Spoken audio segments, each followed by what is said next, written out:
Ya, jadi ada masalah-masalah prioritas ya, yang harus kita selesaikan, ya. Tidak hanya Jawa Tengah tapi juga nasional.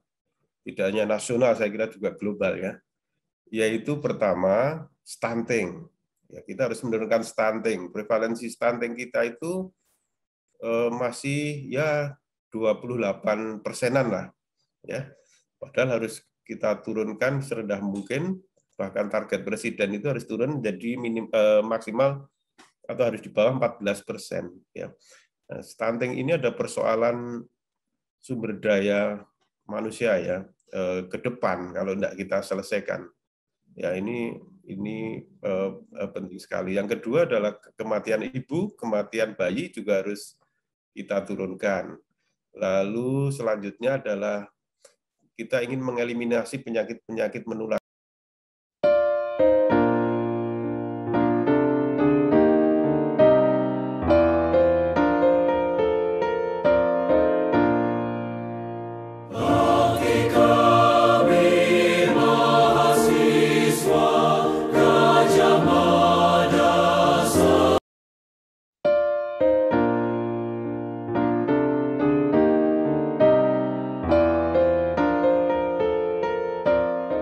Itu nanya saya, telepon, Mr. Roto katanya, bagaimana sebenarnya klienmu ini? Apakah memang orang mampu atau tidak? Saya tanya, kenapa? Karena mereka menawar-nawar harga saya.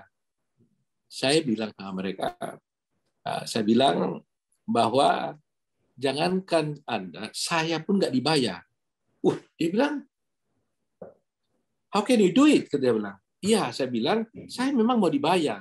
Tapi saya katakan, saya melihat prihatin dengan kasus ini. Jadi saya pikir ini biaya besar. Apa yang terjadi? Semua ekspor baik yang di Melbourne maupun dari Sydney maupun yang dari Gold Coast tadi itu Brisbane ya. Udah kami juga udah melihat prihatin sekali kasus ini. Dan mereka bilang saya nggak perlu dibayar seperti rate itu. Apa yang mampu dia itu aja. Jadi akhirnya cuma dia bilang karena kaki saya patah, tolong bisnis kelas lah tiket saya. Kalau hotelnya mau bintang 2, bintang 3 terserah kamu katanya. Soal mana cukup dibayar sama saya hanya berapa dolar saja untuk makan saya saja katanya. Jadi betul-betul ekspor itu nggak dibayar mahal jadinya Pak. Mereka ketika saya bilang bahwa saya juga dibayar, mereka prihatin, saya juga nggak usah dibayar gitu. Begitu itu kejadian sebenarnya Pak.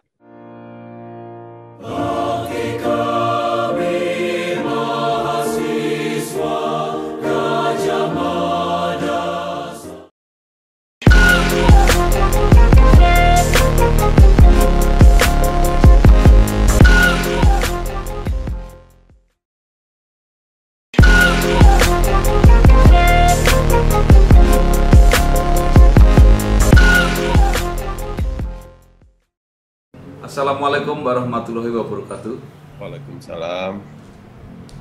Bersama saya Bambang Sadono di kanal Inspirasi untuk Bangsa. Mudah-mudahan kanal ini selalu bisa memberi inspirasi, motivasi, edukasi, informasi, dan syukur bisa membantu mencari solusi. Kami sedang mempersiapkan beberapa video untuk ikut memeriahkan Mang Ayub Bagio memberi makna 72 tahun Universitas Gadjah Mada. Saya kira semua publik sudah mengetahui bagaimana reputasi Universitas Gadjah Mada yang sudah melahirkan banyak alumni yang sudah mengabdi di berbagai tempat. Saya sekarang sudah bersama dengan Dr. Yulianto Prabowo, Magister Kesehatan. Beliau adalah Kepala Dinas Kesehatan Provinsi Jawa Tengah, salah seorang alumni Fakultas Kedokteran Universitas Gadjah Mada. Apa kabar, Dok? Baik, Pak Bambang. Salam sehat untuk kita semuanya. Sehat, Dok. Nah, mungkin bisa diceritakan pengalaman Bapak ketika kuliah atau menjadi mahasiswa di Fakultas Kedokteran Universitas Gadjah Mada, kemudian merintis karir, kalau tidak salah pernah di Dinas Kesehatan Boyolali, kemudian saat ini menjadi Kepala Dinas Kesehatan Provinsi Jawa Tengah. Monggo silakan. Iya, Pak. Pertama saya mengucapkan terima kasih. Saya diundang di Inspirasi Jawa Tengah dengan topik yang menarik ini ya, 72 tahun UGM. Ya, jadi saya adalah alumni UGM dan sebenarnya semuanya itu berawal dari mimpi, Pak. Orang mengatakan dream come true. Ya. Bung Karno dulu pernah mengatakan bermimpilah setinggi langit. Jika engkau jatuh, maka engkau akan jatuh di antara bintang-bintang. Gitu ya. Ya. Jadi lalu ada filosof yang mengatakan bahwa mimpi kalau disertai dengan hati yang bersih dan niat yang sungguh-sungguh, maka energi semesta ini akan mendukungmu. Gitu. Nah, kami ini dari keluarga sederhana, Pak, di suatu desa di Boyolali sana. Ya, bapak saya itu hanya guru SD, ibu saya adalah ibu rumah tangga. Ya, anaknya banyak, Pak. Anaknya 10, Pak. Dan saya ini ya selain ikut-ikutan juga bermimpi ya. Jadi kebetulan dari keluarga saya, saudara sekandung saya itu ada 5 yang dari UGM ya. Ya, jadi kakak saya itu ada yang teknik listrik, ada teknik sipil, ada psikologi, lalu ada saya, dan waktu itu supaya ngirit, Pak, karena guru SD itu berapa sih gajinya ya. Jadi kalau dihitung-hitung secara matematika gitu kayaknya itu nggak masuk gitu. Tapi nyatanya kok ya bisa ya. Jadi supaya ngirit waktu itu nyewa rumah gitu loh. Jadi ada kakak-kakak saya, ada adik saya gitu, lalu masak sendiri gitu. Jadi lebih ngirit ya. Kebetulan waktu itu SPP-nya murah sih ya. Jadi tidak semahal sekarang. Waktu itu murah. Tetapi walaupun murah, kalau banyak begitu dan gaji seorang guru SD pasti ya tidak cukup. Nah, waktu itu kakak saya itu sambil kuliah juga kerja gitu dan juga membantu adik-adiknya. Ya. Lalu yang kuliah di Fakultas Kedokteran hanya saya karena kakak saya juga fakultasnya lain. Ya, begitu. Dan ya waktu itu hanya mimpi saja, Pak, bahwa wah kuliah di UGM Gajah Mada gitu. Wah keren gitu, keren ya. Orang desa seperti itu, Pak. Keren gitu. Apalagi di kedokteran gitu. Waduh. Gitu. Jadi ya nggak terbayangkan lah. Ya, tapi akhirnya ya ku berjanji memenuhi panggilan bangsaku di dalam Pancasilamu jiwa seluruh. Boleh tanya sedikit? Ya, ya. Itu kuliahnya gantian gitu atau pada saat yang sama itu 5 orang bareng gitu? Bareng, Pak. Bareng. Kebetulan kalau zaman dulu itu lulusnya kan lama. Jadi kakak saya yang teknik listrik itu kalau enggak salah 9 tahun ya. Lalu yang di sipil itu juga lama, 7 tahun atau berapa itu. Jadi kalau dulu itu memang lama-lama. Ya itu sambil kerja, Pak, sambil kerja. Jadi satu rumah itu ya barengan itu 5 orang itu. Wah, itu termasuk luar biasa itu bebannya orang tua itu. Iya. Dan betul. Kedokteran kan juga terkenal walaupun mungkin SPP-nya murah, tapi kan praktikum dan sebagainya terkenal mahal. Iya, nggak tahu saya kok dulu kok ya bisa itu. Saya juga tadi kalau dihitung secara matematika kayaknya ya gajinya nggak cukup. Tapi nyatanya. Lalu saya masuk tahun 80, Pak. 80, lalu saya lulus tahun 87, ya lalu waktu itu semua lulusan Fakultas Kedokteran itu wajib jadi PNS, Pak. Kalau enggak PNS ya TNI, Polri, begitulah. Di waktu itu enggak boleh, enggak jadi PNS sebagai pemerintah itu enggak boleh, jadi harus gitu. Nah, lalu ya waktu itu simpel saja, saya berpikirnya sederhana, adalah kembali ke kampung gitu. Lalu saya daftar PNS, lalu diangkat di Rumah Sakit Boyolali ya tahun 88 ya. Lalu saya di situ jadi ya staf ya biasa ya, jadi dokter di UGD dan sebagainya. Lalu saya tahun 2000 ya, ketika umur saya itu 38 tahun, saya itu diberi kepercayaan menjadi direktur rumah sakit Boyolali, RSUD Boyolali. Saya masih ingat SK-nya itu ditandatangani oleh Pak Gubernur Pak Mardianto waktu itu ya. Dalam umur 38 tahun dan itu waktu itu termasuk kayaknya termuda Indonesia kali waktu itu. Ya. Ya,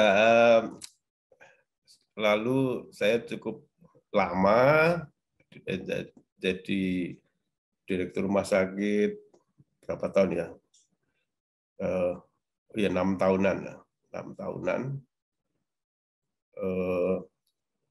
Setelah itu 8 tahun ya. Lalu setelah itu saya pindah jadi kepala Badan KB daerah ya, Badan KB daerah. Terus setelah itu pindah lagi jadi kepala Dinas Kesehatan Kabupaten Boyolali ya. Muter-muter aja di situ. Lalu tahun 2014 akhir ya, kalau tidak salah bulan Oktober November itu Pemprov Jawa Tengah itu membuka seleksi terbuka untuk jabatan Kepala Dinas Kesehatan Provinsi ya. Lalu karena saya udah muter-muter di sana, ya udahlah saya daftar. Dan waktu itu adalah lelang jabatan pertama ya di provinsi kalau tidak salah waktu itu. Ya. Yang daftar cukup banyak waktu itu, kalau tidak salah 22 orang yang menjabat satu jabatan, yaitu lowongan Kepala Dinas Kesehatan Provinsi. Nah, saya daftar dan setelah melalui seleksi yang panjang itu dan bertahap-tahap itu, saya diberi kepercayaan oleh Pak Gubernur, Pak Ganjar Pranowo, untuk memimpin Kepala Dinas Kesehatan Provinsi sampai sekarang. Itu Pak, riwayat saya.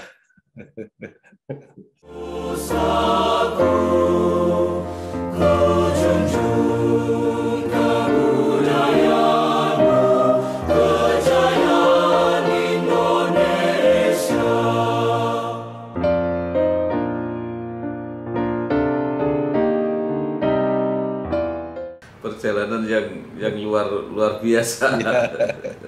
Ya. Nah, di dalam perjalanan itu kelihatannya sempat juga kuliah S2 itu. Oh iya Pak, jadi saya waktu itu gini, waktu itu zaman tahun 90-an lah, ya 90-an itu namanya dokter itu biasanya jadi spesialis. Jadi dokter itu kalau melanjutkan sekolah itu jadi dokter spesialis, ya. Aneh sekali kalau waktu itu kalau dokter itu mengambil S2 non spesialis waktu itu, ya. Tetapi pada waktu itu Pak Gubernur tahun 90-an, saya masuk S2 itu 93, ya. 93 94 lah. Itu wajib setiap kabupaten kota itu ada PNS yang mengambil S2 manajemen kesehatan atau S2 lah waktu itu. diwajibkan waktu itu. Ya, saya terus ditugaskan atau diwajibkan untuk sekolah di S2 di UGM, ya, untuk manajemen kesehatan. Nah, lalu saya lulus 96, terus waktu itu dipanggil Pemprov, pemerintah provinsi, semua yang lulus S2 itu dari kabupaten kota, lalu disampaikan bahwa Anda semuanya jangan khawatir, karir Anda nanti ke depannya akan dipikirkan oleh pemerintah, gitu waktu itu. Nah, itu saya sudah lama sekali, Pak. S2-nya sudah lama sekali. Karena tidak spesialis tadi ya, Dok? Iya. Dan waktu itu saya pertama kali di Kabupaten Boyolali, PNS yang sekolah S2 itu pertama kali saya. Kalau tidak salah sekarang masih S3, Dok? Oh iya, lah ini ya aneh-aneh aja ini, umurnya sudah tua baru sekolah lagi, Pak. Belum lulus. Di Undip, Dok? Iya, di Undip, di FKM Undip, Pak. Iya.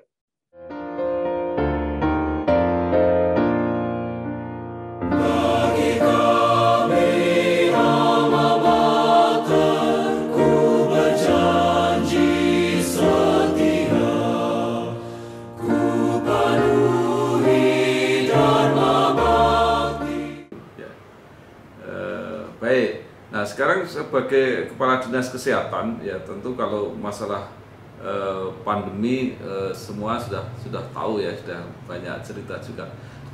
Di samping itu apa masalah serius yang ditangani Dinas Kesehatan Jawa Tengah?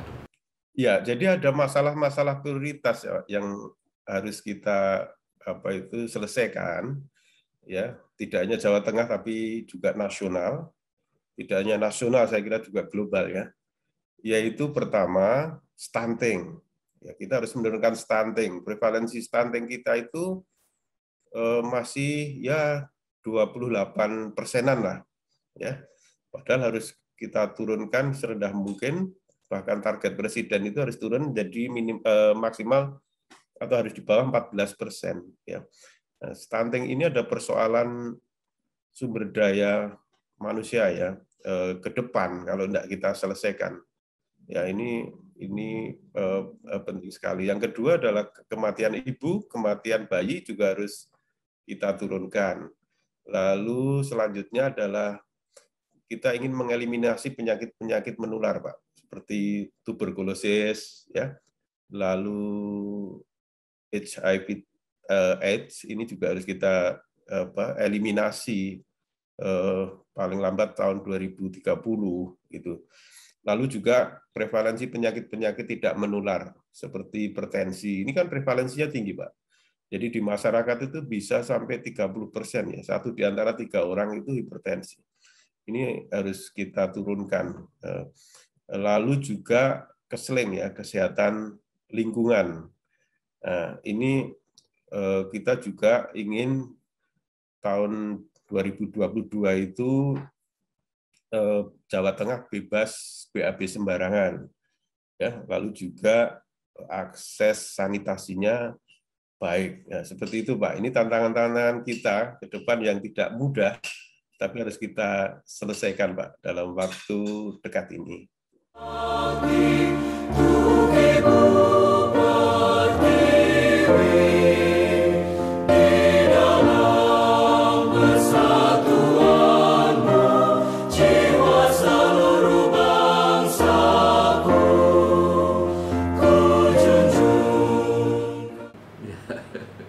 Ternyata banyak persoalan yang mungkin sementara tertutup oleh pandemi ya. COVID, jadi tidak kelihatan. Tidak kelihatan, ya. Pak. Sekarang semuanya COVID. Ya, ya. Dan kalau stunting itu penyebabnya apa, Dok? Apakah karena nutrisi atau semacam ada penyakit itu? Ya. Jadi stunting itu adalah kekurangan gizi kronis, terutama di 1000 hari pertama kehidupan. Jadi sejak dalam kandungan, lalu dilahirkan sampai anak umur sekitar 2 tahun. Nah, kekurangan gizi kronis ini akan nanti mempengaruhi perkembangan otaknya, itu tidak optimal perkembangan otaknya. Tentunya ini juga mempengaruhi intelijensinya, psikomotornya, dan sebagainya. Nah, ini berbahaya bagi bangsa kita ke depan, ya. Apalagi kita ini sedang memulai bonus demografi, ya. Nah, bonus demografi ini nanti kalau tidak berkualitas SDM-nya, maka ini menjadi beban ya bagi bangsa dan negara. Maka stunting ini harus kita selesaikan, dan utamanya pendekatannya adalah pendekatan spesifik gitu, yaitu di 1000 hari pertama kehidupan. Jadi ibu hamil ini harus sehat, tidak boleh anemia, tidak boleh kekurangan gizi, ya. Seperti sekarang masih banyak ibu hamil yang anemia dan kurang gizi, ya. Lalu setelah melahirkan, bayinya itu harus diberi ASI eksklusif, ya. Lalu juga nanti setelah balita diberi makanan tambahan, ya. Seperti itu. Jadi 1000 hari pertama kehidupan ini menjadi sangat penting, harus kita perhatikan. Sementara permasalahannya masih banyak, Pak, di sini, Pak.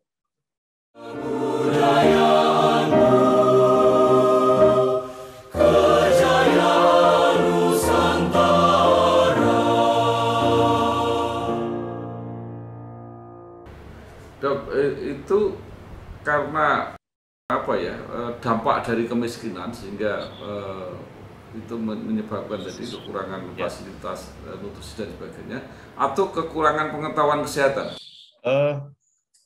Faktor determinannya banyak, Pak. Ya, banyak sekali. Jadi ini faktor spesifik kesehatan itu sebenarnya hanya 30% saja penyebab dari kesehatan. Sementara yang 70% itu adalah sektor-sektor lain, ya. Jadi masalah pengetahuan, masalah ketersediaan pangan, masalah yang lain-lain, ya. Maka di sini tidak hanya kesehatan saja yang menangani stunting ini, tetapi juga dinas pendidikan, dinas sosial, dinas pertanian, dinas ketahanan pangan, dinas kelautan, dan sebagainya. Maka leading sektornya di sini adalah malah Bapeda, ya, karena ini memang lintas sektor yang harus mengintervensi. Dok, kalau tidak salah itu kan apalagi kalau ada bidan, ada puskesmas, itu kan mempunyai grafik itu yang bayi sejak lahir itu kan bisa dipantau itu persoalannya itu. Iya, kohort, ya. Jadi memang upaya-upaya yang spesifik itu kesehatan, ya. Jadi tidak hanya bayi, Pak. Jadi ibu hamil ini juga kita awasi kesehatannya terus dengan buku KIA, ya, buku kesehatan ibu dan anak, itu mencatat tentang kondisi, lalu perlakuan atau tindakan yang diberikan kepada seorang ibu hamil sampai anak-anak balita tersebut. Itu kita lakukan, termasuk bidan desa ini sangat-sangat strategis karena mereka langsung, ya, kontak dengan ibu-ibu hamil yang ada di wilayah, ya.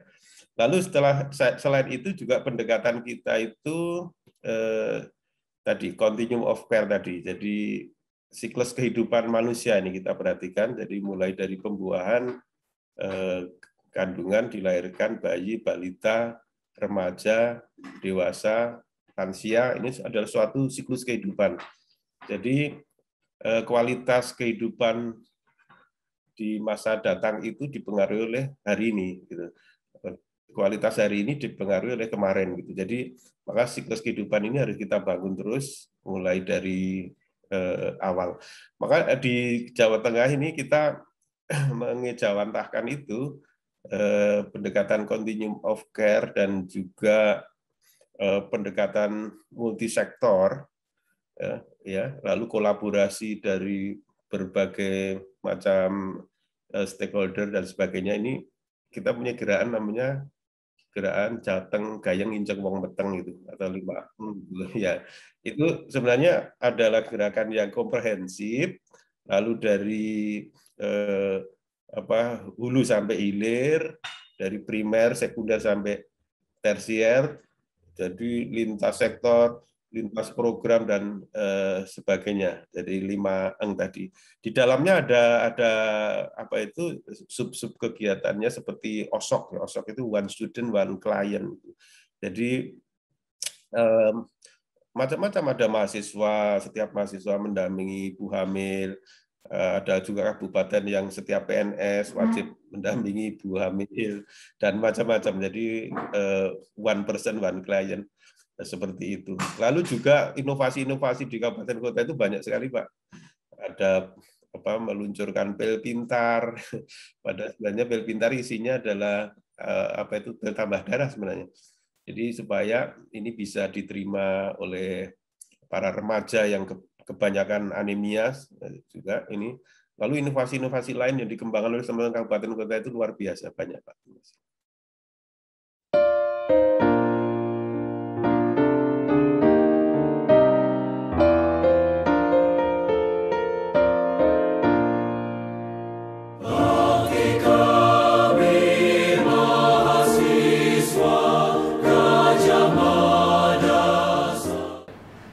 Itu ada nggak, Dok, partisipasi gerakan di masyarakat? Kalau zaman dulu ya, apalagi waktu program KB itu kan ada posyandu, ada yang mereka masyarakat aktif sendiri. Iya, iya, Pak. Itu kita menyebut UKBM, upaya kesehatan berbasis masyarakat.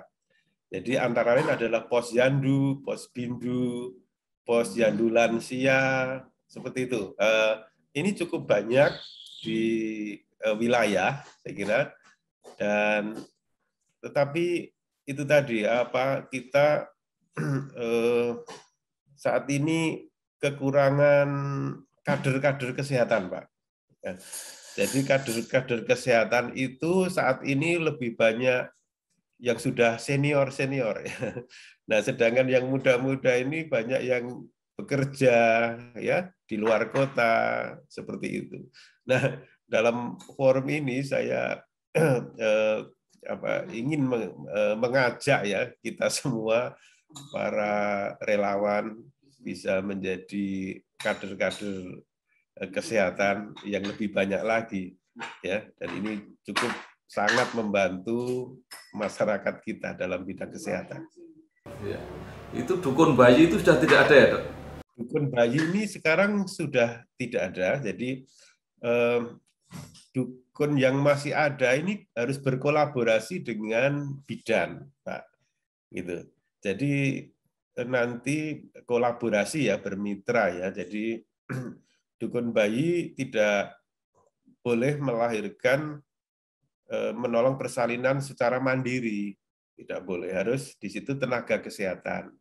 Tetapi dukun bayi bisa membantu, ya, tenaga kesehatan itu untuk terutama untuk nanti pasca persalinannya, ya, perawatan bayinya dan sebagainya, seperti itu. Jadi kita kolaborasi. Sekarang dukun-dukun bayi kan sudah senior, Pak, ya, dan dia sudah punya anak, dan anaknya itu tidak jadi dukun tapi jadi bidan, Pak, sekarang. Ya. Baik, Dok. Sekarang kembali lagi ke UGM. Ya. Dokter ini kan berarti lama, S1, S2 di UGM terus. Ya. Nah, apa yang nilai-nilai atau karakter yang disosialisasikan atau dikenalkan yang sangat kuat dan terasa dari UGM? Iya, jadi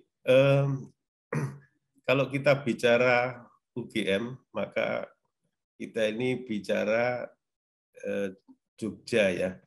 Tidak hanya kampus UGM itu saja sebenarnya, tapi juga masyarakatnya begitu. Jadi kita hidup di UGM itu sebenarnya juga hidup di lingkungan kampus juga, interaksi dengan masyarakatnya dan sebagainya. Nah, dari sana kita dapat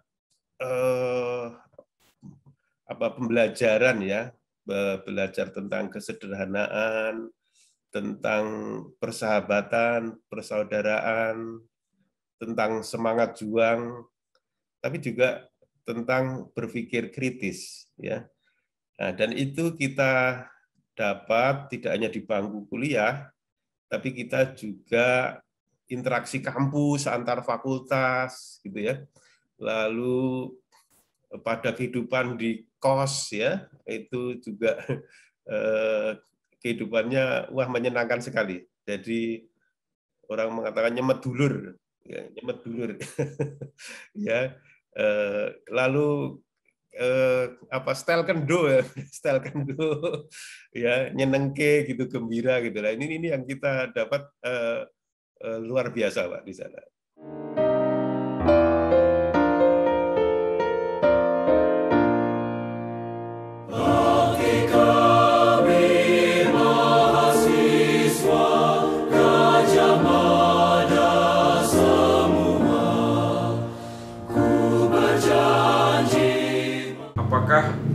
Apakah tadi status alumni UGM itu menambah trust atau kepercayaan di masyarakat? Ya, biasanya begitu, Pak. Karena memang UGM itu sudah dikenal luas gitu ya. Universitas tertua, ya juga reputasinya sudah reputasi internasional gitu ya, sehingga itu juga membawa kepercayaan kita ya. Walaupun sebenarnya kalau sudah dalam bidang pekerjaan itu ya sudah tidak mengenal lagi ya, itu UGM, itu UI, itu Undip, itu UNS nggak mengenal lagi. Tapi yang dikenal adalah bagaimana kinerjanya ya selama bekerja ini baik apa tidak itu. Karena mungkin universitas tertua dan besar, sekarang lebih dari 100 program studi yang ada di UGM itu lulusannya kan juga banyak sekali, jaringannya banyak sekali, menempati posisi-posisi yang strategis, termasuk Gubernur Jawa Tengah, termasuk Presiden itu dari Gama semua. Itu di dalam praktek seperti apa kalau berkomunikasi? Ya, jadi ya kalau berkomunikasi itu sebenarnya tadi Pak, kalau menurut saya itu ya tidak kenal lagi lah namanya kotak-kotak alumni itu ya. Tapi bagaimana kita belajar berkomunikasi itu justru lebih banyak pada universitas kehidupan, Pak. Jadi universitas kehidupan ini memberi pelajaran yang sangat berharga bagi kita semua, bagi kemana kita membangun komunikasi yang baik ya dalam koridor keindonesiaan ini. Saya kira sudah. Kadang saya juga tidak mengenal kok anak buah saya itu lulusan mana, itu tidak mengenal juga, dan saya tidak perlu bertanya juga sebenarnya kamu dari mana, tetapi saya melihat pada kinerja dia, pada karakter dia, semacam itu, Pak. Iya. Terakhir Dok, mungkin ada saran karena pengalaman dokter ini termasuk istimewa tadi ya, dengan segala kesederhanaan berangkat kuliah di perguruan tinggi yang cukup bagus, akhirnya selesai dan bersama-sama dengan banyak saudara seperti itu. Nah mungkin ada yang bisa disarankan kepada teman-teman yang masih muda, masih mahasiswa, atau mungkin bahkan yang baru akan masuk, dan alumni-alumni yang baru. Kemudian tadi dokter ada pilihan antara ke arah spesialis atau ke arah manajemen. Monggo Dok, silakan. Ya, jadi UGM itu adalah sebenarnya representasi dari Indonesia. Ya, di sana berbagai suku, ras, agama itu menyatu dalam kampus biru UGM itu. Dan di sana keguyup rukunan itu terasa sekali. Enak sekali kalau menurut saya merasakannya seperti itu. Jadi Bhinneka Tunggal Ika itu ada di sana, di UGM. Lalu juga selain itu reputasi universitas perguruan tingginya adalah sudah internasional, dan ini membawa para alumni ini harus bisa semangat seperti itu terus dikembangkan dan dalam kehidupan kemasyarakatan, ya. Dan saya juga hanya berpesan pada diri saya sendiri dan juga mungkin ada yang lain, itu saya mengatakan jati diri 3K, Pak, yaitu kompetensi, karakter, dan jiwa kebangsaan. Nah, ini perlu kita kembangkan terus. Masalah kompetensi ini, saya kira belajar tidak pernah ada akhirnya, terus belajar untuk mengembangkan kapasitas kita, kompetensi kita untuk lebih baik lagi. Lalu karakter, ini integritas. Saya kira ini sangat-sangat penting dalam kehidupan kita, ya, kemasyarakatan, ya, tanggung jawab, disiplin, tidak korupsi, tidak ngapusi, seperti itu harus selalu kita pegang teguh terus.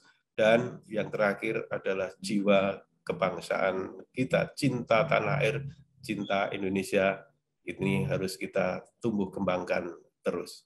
Saya kira demikian, Pak Bambang. Terima kasih. Memenuhi panggilan bangsaku di dalam Pancasilamu, jiwa seluruh nusaku ku junjung. Terima kasih sekali Bapak Dr. Yulianto Prabowo, Magister Kesehatan, Kepala Dinas Kesehatan Provinsi Jawa Tengah, yang sudah bercerita bagaimana berjuang menyelesaikan studi di Universitas Gadjah Mada, bukan saja di S1-nya tetapi juga S2, dan apa saja yang sekarang menjadi tantangan bidang kesehatan di Provinsi Jawa Tengah yang menjadi tugas beliau. Sekali lagi terima kasih, Dok. Sukses terus. Terima kasih, Pak Bambang. Wassalamualaikum warahmatullahi wabarakatuh. Waalaikumsalam.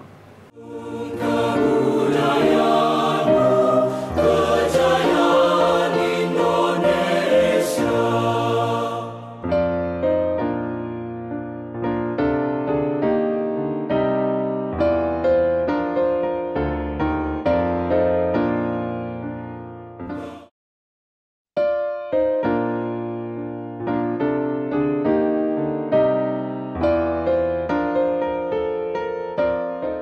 Alumni Gadjah Mada yang bercerita tentang bagaimana kisahnya dia menjadi seorang dokter yang terkenal. Ya. Kalau di Fakultas Hukum, maka diundanglah hakim, jaksa, advokat, ya kan, polisi, ya, yang merupakan profesi yang mungkin digeluti mereka kelak. Ya. Sehingga dari awal mereka sudah tahu apa yang sebenarnya yang mereka inginkan. Dan di akhir perkuliahannya juga ini mereka tokoh-tokoh ini diundang, sehingga ketika dia mau masuk ke profesi baru, dia kan mengetahui apakah betul saya cocok menjadi lawyer, cocokkah jadi hakim, cocok jadi polisi. Nah, itu tidak bisa dilihat hanya dari buku, harus ada orang yang telling the story, bercerita tentang kehidupan advokat, kehidupan polisi dan sebagainya langsung kepada mahasiswa. Jadi dengan mengetahui itu, maka dia akan bisa memilih profesi yang tepat buat dia.